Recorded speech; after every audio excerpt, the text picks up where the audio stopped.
Hello, lords and ladies of the internet. I'm the King of Candor, and today we'll be discussing a fascinating topic: glitches that became canon. Now, what do I mean by this?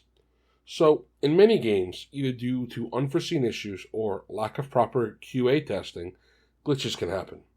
Often, these glitches are funny, but they're usually recognized as not being part of the game, more like an error that was added. If you phase through the ground to steal the chest of a merchant, your character doesn't actually have phasing powers, as a good example. But some companies decide that these glitches are canon and reference them in future games or with official recognition in other canon. I think this type of design should be celebrated, as it shows that even if you make a mistake, you can rectify it in the future. This is a note to all my aspiring game devs and writers. You should remember this. I'm going to go through a couple of my favorites here, but before I do, please like and subscribe, and also share the videos so the channel can grow and can I make these full time. Now, on to the glitches. The first one is a glitch that is close to my own heart: Evil Gandhi. Now, we all know about Gandhi here in the West as a peaceful protester who worked to unify India and free them from the British through as little bloodshed as possible. Regardless of Gandhi's life and some of the strange issues there, he has become a symbol of peace and unity throughout India. He's also probably the most widely known Indian figure here in the West, even if he never led a nation.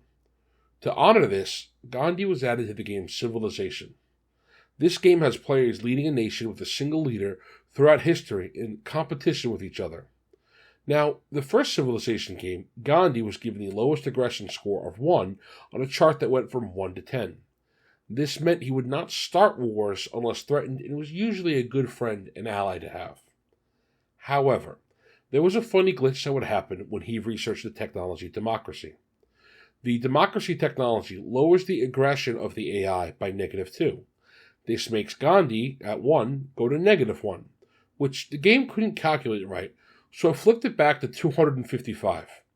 This number was unreachable otherwise, and made the Civ basically into a supervillain. Now, because democracy was such a late-game tech, the AI often has nukes unlocked. The newly minted Evil Gandhi became a warlord and starts firing nukes as fast as he could build them, at everyone. This became a running joke in the Civilization community, and modern games even give Gandhi the lowest possible threshold for using nukes out of all leaders for this reason. There's also always an achievement related to it. Next up is the Spy from Team Fortress 2. Yeah, I bet you didn't know that. Team Fortress 2 is a team-based first-person shooter. Back when it was a simple mod for Quake, there was a glitch where players would spawn in the opposite team's colors. This would lead to some players pretending to be an ally to get an advantage. This was patched out quickly, but the devs loved it so much they added the Spy class to the game and changed it forever. The Lost God of Elder Scrolls. If you're an Elder Scrolls lore buff, you probably think you know loads about them, but have you ever heard of Ice, the extremely agitated god of animals? I linked a great video below by Camelworks, which goes into all the detail, but the short version is, there was a glitch in the first Elder Scrolls game where the city of Rock Park had an equipment shop blocking the exit. This is because the towns were randomly generated back then, and as a joke for the QA guys, when the second game, Daggerfall, was being worked on, they added totems of this god and a book in which it said he placed it there because of a wombat. Go watch the video for more details. Now, this feature had to be explained, so they did so in an in-universe book. This was the first one, in fact, and from here, all Elder Scrolls games had readable books added, a much-beloved feature, and they also had a wacky new god. Faulty AI led to selling 175 million copies. So, GTA 5 is possibly the most sold game ever, with it selling 175 million copies alone. The entire GTA series owes itself to this glitch. Back in 1995, a game was being developed called Race and Chase, where players would start out as the cops and the robbers, driving around the city in a big chase. The team knew they needed to make some AI to assist players who were the cops, and during playtesting, they accidentally made the cops too aggressive, so they started crashing into everyone and causing pure chaos. They realized this was way more fun, and then they made that game instead, spawning GTA as we know it, and the psychotic cops emblematic of the series. Minecraft creepers are broken pigs. Yep, those annoying tall green jerks started out life as a pig that was glitched. The body length and height dimensions were flipped on accident, and they scared the heck out of Notch, the creator, when he first saw it. I also heard that it crashed his game when he made it. That's why he made them explode, but I couldn't confirm this. From here, Notch added the explosives and green color, so yeah, the iconic creepers started out as a glitch. Borderlands made Axton bisexual. So this is a funny one. The game Borderlands 2 is a co-op shooting game where players can play as several characters. One of them was an army grunt named Axton, who was supposed to have flirtatious lines if the female character, Maya, revived him. However, he would say it to anybody because of a glitch, so in the DLC they confirmed that he's bisexual. Combos in Street Fighter. Yes, really. So, in Street Fighter 2, the World Warrior, you could cancel an attack animation if you clicked another attack button at the right time. This would allow you to make an attack even faster than you were allowed, meaning you could basically spam attacks and quickly become unbeatable. This feature was loved by hardcore players, and since then it's been used by fighting games the world over. The speed aspect of these combos was also written into the lore for future games, with it being noted that these combinations were extremely powerful. Crusader Kings 2.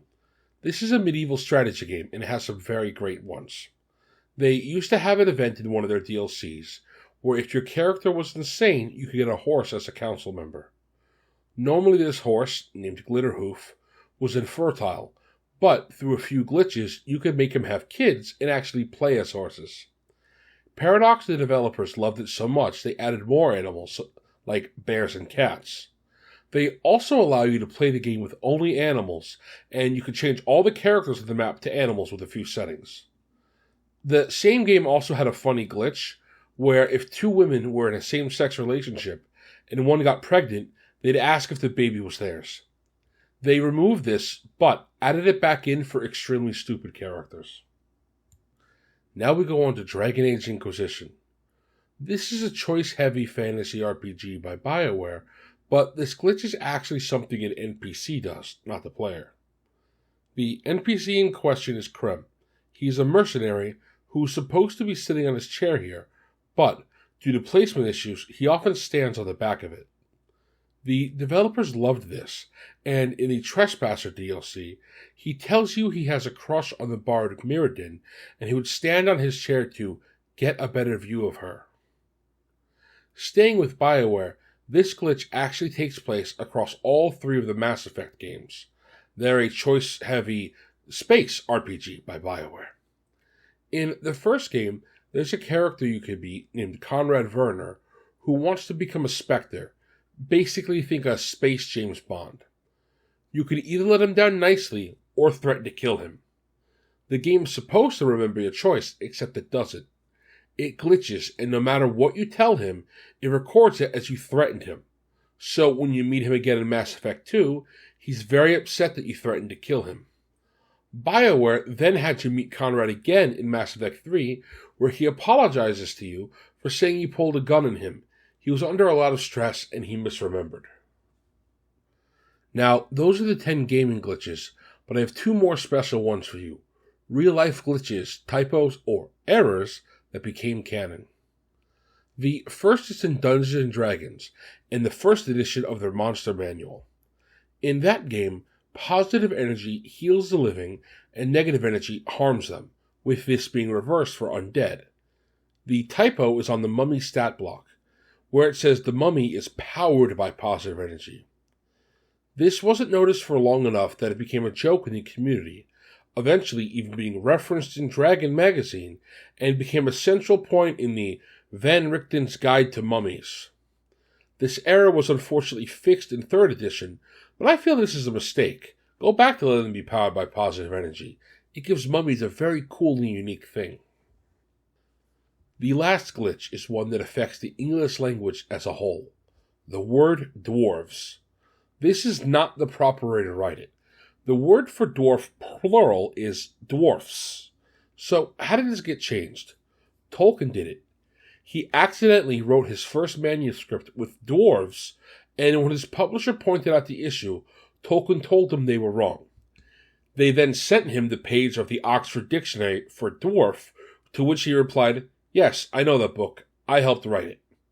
He chose to leave it this way, and he acknowledged it as a piece of personal bad grammar, because he thought the spelling probably looked better, and I actually agree with him. I think dwarves is much more interesting than dwarfs. I hope you all enjoyed this video. I've been working on a few big projects lately, and I discussed this topic with some friends, so I decided to share it here with all of you. That is all for today. Thank you for watching this far.